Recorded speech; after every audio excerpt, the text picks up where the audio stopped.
I met my soon-to-be ex-wife 8 years ago. We both were working. She works as an architectural designer, and I work for the US Post Office. Yep, I deliver mail. Fun job. Sometimes when the weather is bad, it sucks, but for the most part, I like it. It's a lot of exercise. I stay in good shape. Even though I still go to the gym, I do a lot of walking. I'm always on my feet, and I got some really good buddies that are dogs that I get to see often. They love me and I bring them treats. I met my soon-to-be ex-wife at her house while I was delivering her mail one day. She came running out to hand me the mail to return, but she fell, and it was pretty bad. Really bad. Yeah, she actually scraped up her legs pretty bad and hit her face on the concrete. I said, "Oh hey, are you all right?" She starts crying, gets up, and says, Yes, I am." Limping, walking over to hand me the mail to return. After she hands me the mail, she's just standing there clearly injured. I said, "Well, I got to get going on my route. Take care." She looked up shocked when I turned around and looked back at her while I was walking away. I think she was expecting me to help her more or something, but I mean, I did have a route to do. I can't just stop. Well, I mean, if she was passed out, then maybe I would have stayed until the police came. But she was up walking, so I pulled off in my mail truck. I wished her well though. Maybe 3 or 4 weeks later, I had to deliver there again. This address, my soon-to-be ex-wife's address, was not a typical route for me, but when I delivered there again, she was getting out of her car. And she says, "Hey, mean mailman." I laughed. "Mean mailman? What do you mean?" She says, "You just left me injured and didn't help me." I said, "You were up walking just fine. I figured you were good." We both burst into laughter. She said with a smile, "Oh my gosh, you're such a piece of crap. Let's hang out sometime." I did notice the first time, and my soon-to-be ex-wife is very attractive. By the way, she still has the bruise on her face. She showed me the scar on her legs and said, "Yeah, I'm doing well. I'm tough." Anyway, she told me that I should take her out sometime. I then say, "You ever heard of Whistle Now?" She says, "Yeah, I've been there a few times." I said, "Oh really?" She said, "Yeah, on the weekends with coworkers."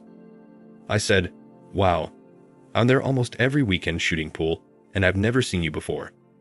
I feel like I know everyone there. Anyway, I'll be there this weekend. Come on by. I'm usually there from 8 till midnight." She said okay. That Saturday night, I got there around 9 p.m. As soon as I walk in, I see a woman jump up and head over, and it was her. She says, "Hey, I'm glad you came. I was hoping to see you tonight." We hung out all night until 1 a.m., shooting pool, drinking, and talking. We really got along well, laughed and joked about her falling, and she told me I was an a-hole for leaving her. But something about it turned her on. We made out and had an amazing night that night. She got a ride home from her friend, and I went home. We ended up talking and texting for about a month before we saw each other again. The second time was dinner and a movie, then drinks after, and we went back to her place after. It was good. She made me breakfast the next morning, then proceeded to ask me if I was a relationship type of guy. I said, "Yeah, it had been 3 years since I was in one, but I absolutely am." And I said, "Of course, I want to build up to that and just not jump straight into one because the sex was spectacular." She threw pillow at me with a smile and said, "Oh my gosh, you're such a jerk." We laughed and she said, "I'd love to work towards that if you're okay with it." I said, "Okay," and that's when we started dating. Not confirmed exclusive yet, but we went on several dates. I went to her company's Christmas party. She met my cousins on a trip to Gatlinburg. We eventually became exclusive and later we married. The marriage started off great. We were married for 4.5 years before my ex-wife decided she wanted to go back to school. She needed to obtain her grad degree so she could later sit for the test to become a licensed architect. All of her student loans were paid off already, and grad school was paid for because of something called research assistance or assistantship, though it really wasn't a big deal. Yeah, she wasn't going to be working, though there's one income, but she still got a little bit of income, and it all still was going to work out. And I actually encouraged her to do it because that's something she's always wanted to do. Why not? We don't have any children. Get it out the way now while you can.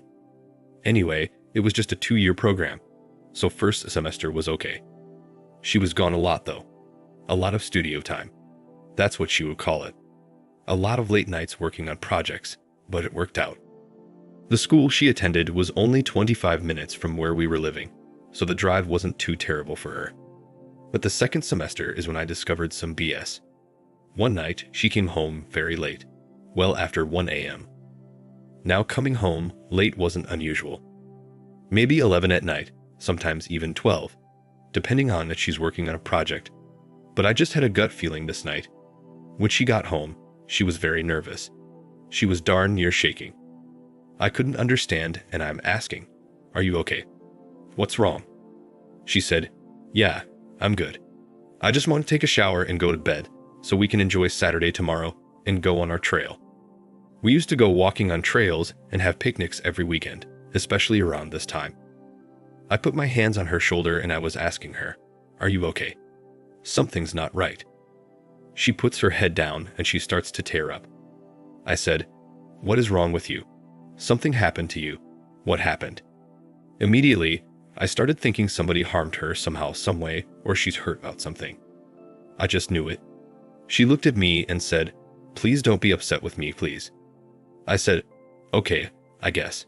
What's going on?" She told me that she slept with someone else. I back off and I'm staring at her and I said, "Excuse me? You did what?" She repeats, "I slept with someone else." I said, "Who did you sleep with?" She told me it doesn't matter. I got in her face and I said, "Who did you cheat on me with?" She told me it was her instructor. He's one of the instructors she was doing research for during grad studies, and apparently, she started sleeping with him. According to her, he flirted with her a lot. She always pushed him away until this night.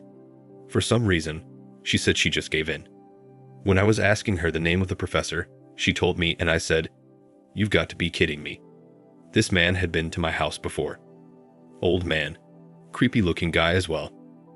I attended my soon-to-be ex-wife's first presentation for some big events that the grad students had to pull off, and he was there. I spoke to this man a lot at that time.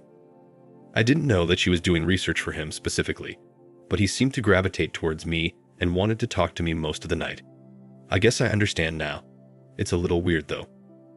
I tell her to pack her crap and get the F out of my house.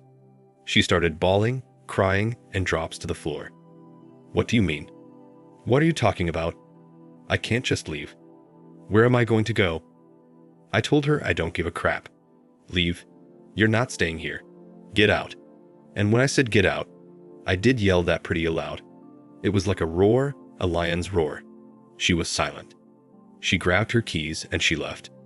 I didn't know where she was going. I didn't even care. This marriage was over to me. The next day, I did find a lawyer. I told the lawyer everything. He was asking all kinds of questions. We don't own a home. We don't have any joint accounts, and I was concerned. I told him that she currently is in school. Will I be responsible of taking care of her since she's not working? And he assured me he'll make sure that I don't have to pay her a dime because she's able to work. She's paying for her own education. She's able to do this, so I believe him. We'll see how that goes. I initially did not block my ex-wife. She called and texted me so many times, begging for me to take her back, begging to not go to the school and let the proper people know what was going on. Her begging did not work. We do share the same phone line. I got everything, even emails of her with the instructor. Him sending her love letters. She actually did tell him no a number of times and proved that they actually stuck together because he sent her a love note via email from his school address thanking her for sharing her love with him. It was weird and creepy. I got everything. Documents. I first gave it to my lawyer. I found the proper people to speak with at the university, and just recently, I received a letter stating that that instructor was terminated, lost his job, and my soon-to-be ex-wife was kicked out of the graduate program. I saw her Facebook post saying her life is over. Her career is over because of one little mistake, and she wishes she could rewind time and fix things, but she can't. Her life is done. People are under her post saying, "Don't talk like that. Don't do anything to yourself." Her family is afraid that she's going to try to harm herself. I don't give a crap what she does. We're done. You don't disrespect me like that. Thank you for watching. Like and subscribe if you enjoyed the video. See you next time.